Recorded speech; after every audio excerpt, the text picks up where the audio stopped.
Hey, howdy, hey, peace sailors. So I just had what was probably my best eBay sales long weekend in a long time. It was actually Thursday through Sunday's sales because I was traveling Thursday and Friday.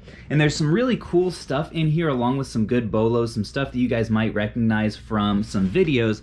So I thought that I would just turn the camera on before I ship all this stuff out for the next like couple hours and bring you guys through some of the sales that I've made in case some of you might find it interesting. So starting out over here, we've got a Bulls hat that it was in my personal collection for a little bit, ended up just selling it for like 25 bucks. That's a vintage one from my grandma's attic. I think actually all these hats might have been from my grandma's attic. This was easily my worst sale of the weekend, $8 and some change, free shipping for that, which in hindsight, I never would have listed if I would have known that it would get that low. I run sales periodically on my eBay store to help generate more sales that puts items on sale relative to how long they've been in the store, if that makes sense. So like stuff that is 1 month to 3 months might be like 10% off, 3 to 6, 20% off, and then 6+ months sitting in my store, I'll put it like 30 or sometimes even 40% off.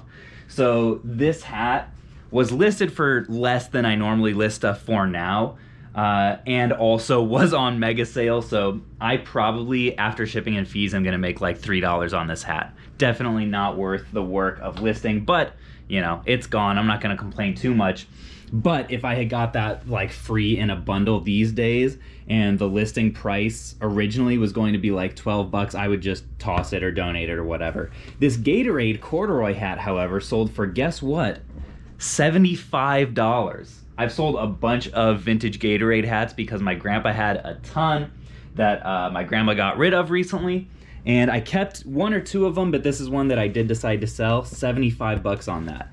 Now down to the video games, which you guys I know are much more interested in. This Joy-Con set is actually my personal set of Joy-Cons that I'm selling right now because the left one has drift issues, and you guys know I don't deal with repairs in my business. They take too long, I'm not that good at them, and I've got more important stuff to do. So I just sell broken stuff for parts, and I wasn't actually planning on doing that originally, but in a video recently that you guys are going to see soon, a GameCube Gambit episode, I found a brand new pair of Joy-Cons in a pawn shop for 30 bucks, which is pretty uncommon to find. So I was just like, well, I'll just take these for my current Switch. It's the blue and yellow kind, which I really like. And then I'll sell these on eBay. And they sold for $39. So I actually made a little bit of money upgrading to a brand new pair of Joy-Cons, which is great. So a little bit of a tip for you. If a pawn shop or something that you're at has drifty Joy-Cons, if you can get them for like 10, maybe even 15 bucks, they will still sell even drifting. So I wouldn't be surprised if like video game stores or something buy them up, repair them, and then sell them for, you know, 50 or whatever. Anyways, so that was a good sale. Whoa, I just just stepped on some of my void fill down there.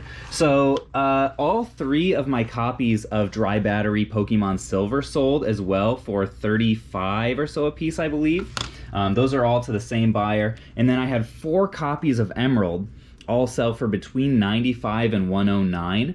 The listing was for $109 with best offer, and yeah, I was accepting anything over 95 bucks and got them all out the door. Crazy Ivan or Crazy Yvonne, I can't remember exactly what this sold for. I want to say it was in the 30s. Oh shoot, I don't know if I remember what these games sold for either. I know Mickey Mania was in the 30s. Fade to Black wasn't super valuable. Sorry about that. I'm trying to do this all in one take because let's face it, this is re-XP sale. It's not high effort around here. I'm just turning the camera on and going. But I do know the values on most of this stuff, I believe. These Final Fantasy guides were a really pleasant surprise. I got these in a collection buy, and they all sold for, I think the lowest one was this one back here for 18 bucks. And then this one I sold for, guess what, $60, the Final Fantasy 3 Player's Guide. So those were all really pleasant surprises. I actually have already sold a couple more guide bundles on Whatnot that weren't worth selling individually. So yeah, like mainline, good like series game guides are a little bit of a bolo if you can get a solid bundle of them for cheap, and I actually just did in my video that I shot on Friday, so that's a good sign as well. I'm looking at some, guess what, Post Malone Crocs right here that I bought when they came out originally, like, I don't even know. This was close to when I started reselling, like 2.5 years ago or something like that. Sold those for $80 because I didn't realize they had gotten delisted after a buyer sent an offer and then canceled. They were just sitting in a bin unlisted. I listed them again, did not want to sit on them for very long, so priced them pretty competitive, and they sold for 80 bucks. And I'm pretty sure back then I paid like between 60 and 80 bucks. So that was not a good sale, but nonetheless, happy to have it out of my bin. We've got Army Men, Sarge's Heroes. I think that was 20 something, maybe 30 something. Zombie Revenge, I think was 49. That was a really solid Dreamcast sale. This sealed vintage knife, Normark American Hunter knife, was $65. Gungrave Overdose was a solid $37. And then I sold a few. I've got a whole bunch of these sealed Pokemon games because I have recently stopped speculating on sealed Pokemon stuff. I liquidated I probably had 50 to 60 copies of Pokemon Ultra Sun and Ultra Moon. And right now, I think I talked a little bit about this in a video that you guys have not yet seen on the main channel, but Erica and I have a very ambitious financial goal of trying to pay off our house this year and save really aggressively for our dream home, which will also double as a more permanent resale space with like an external warehouse or a detached garage or something like that. So we're running really hard after that.